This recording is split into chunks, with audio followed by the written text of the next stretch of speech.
En las FARC estuve 13 años. Creo que vivía un estrés continuo porque no sabía en qué momento me estaban tocando la puerta un grupo armado para matarme. Y estando en campaña, lanzaron una granada a mi casa. Una cosa es que te amenacen a ti y otra a la familia. Y yo me vine, mi familia no supo que fue por eso. Después se enteraron. Me gustaría volver, pero también tengo muchas dudas porque yo sé que todavía no vamos a tener garantías plenas de seguridad y protección.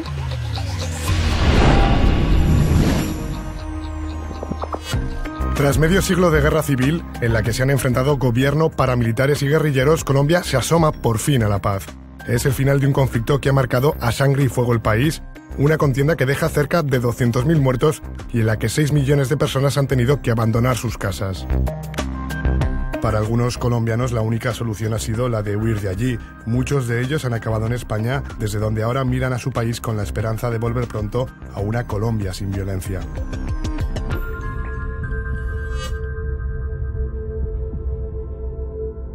Manuel Velandia fue uno de los impulsores del movimiento a favor de los derechos de la comunidad LGTB en Colombia, un trabajo que le valió muchísimas amenazas, incluso un atentado en su propia casa. Finalmente, en el año 2007, tuvo que huir del país y se refugió en España. Yo me lo llevaría para hacer una obra. ¡Pues vámonos! Desde entonces combina su faceta como activista y profesor universitario con la de artista y fotógrafo.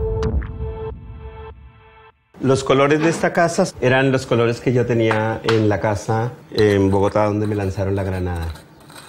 Entonces es como... Una conexión. Una conexión de que mi mundo todavía sigue.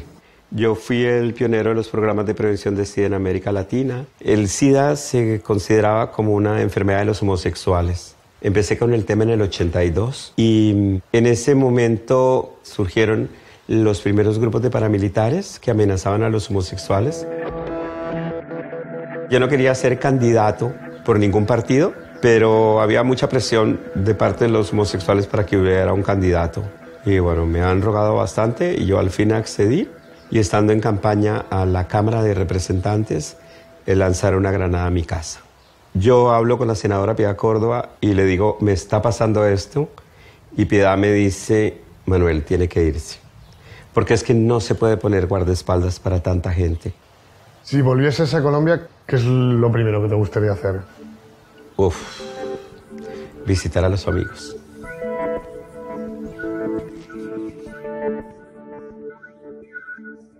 El de Velandia no es un caso aislado. Los paramilitares colombianos, grupos armados de extrema derecha, han perseguido y amenazado durante años a ciertos sectores de la población civil a los que veían como enemigos. Es el caso de las mujeres que participaban en movimientos feministas. ¿Qué tal? Sí, David. Leonora Castaño lideraba el movimiento a favor de las mujeres indígenas y campesinas en Colombia y por esta labor fue señalada por los paramilitares. Cuando las amenazas comenzaron a dirigirse también contra su marido y sus 2 hijos, decidió venirse a España en el año 2003. Ahora vive en Alicante y aquí también trabaja en varios proyectos solidarios. A partir del 96, cuando se fortaleció la estrategia paramilitar de extrema derecha, empezaron a amenazar lideresas en todas las regiones de Colombia. Me llegaron 2 pasquines con las amenazas para mi compañero y mis 2 hijos muy pequeños. Y es ahí cuando se quiebra, digamos, la capacidad de resistencia de seguir trabajando en el país bajo todas estas amenazas. Leonora tuvo que huir de Colombia y gracias a la ayuda de Amnistía Internacional consiguió llegar a España con su marido y sus 2 hijos. Vino para lo que pensaba que iba a ser una solución temporal de unos pocos meses. Lleva ya más de 13 años en España. Me gustaría volver, pero también tengo muchas dudas por mis hijos. No quiero forzar a ellos que se vayan porque yo sé que todavía cuando se firmen los acuerdos no vamos a tener garantías plenas de seguridad y protección.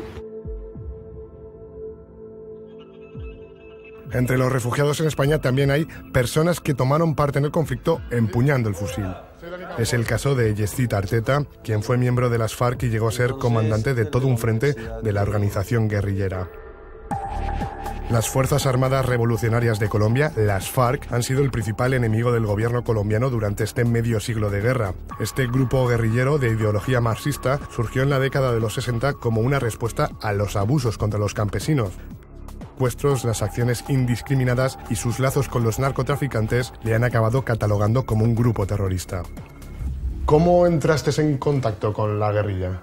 Un joven como yo, de 19, 20 años, dirigente estudiantil, militante de la Juventud Comunista, estaba prácticamente como seducido por la lucha armada y en ese momento empecé a hacer algunos contactos. Me dijeron, bueno, es la hora, recoge lo que tienes que recoger, despídete de los que te tienes que despedir, y bueno, fue cuando ya tomé el camino de la montaña.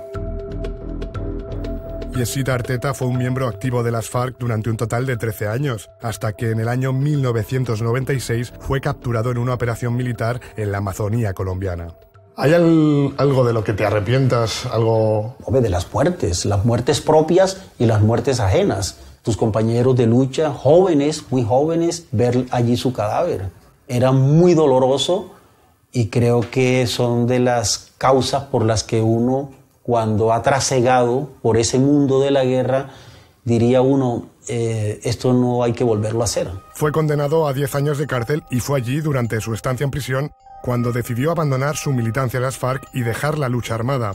En España, Yezid trabaja con grupos de estudios universitarios, pero también da charlas en los institutos para que los jóvenes entiendan las dimensiones del conflicto en Colombia y comprendan también la oportunidad de paz que ahora se abre. ¿En qué momento decides dejar tu militancia en las FARC y dejar la violencia?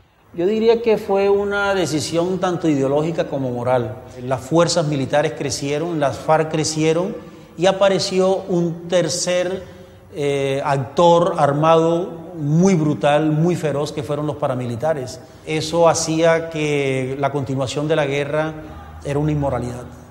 ¿Crees que la paz ya es inaplazable para Colombia? Está llegando ya a su final y con esto se cierra el ciclo de la lucha armada en América Latina. Yo creo que Colombia dará un gran salto para que la gente que le tocó salir del país encuentre una nueva oportunidad en el país.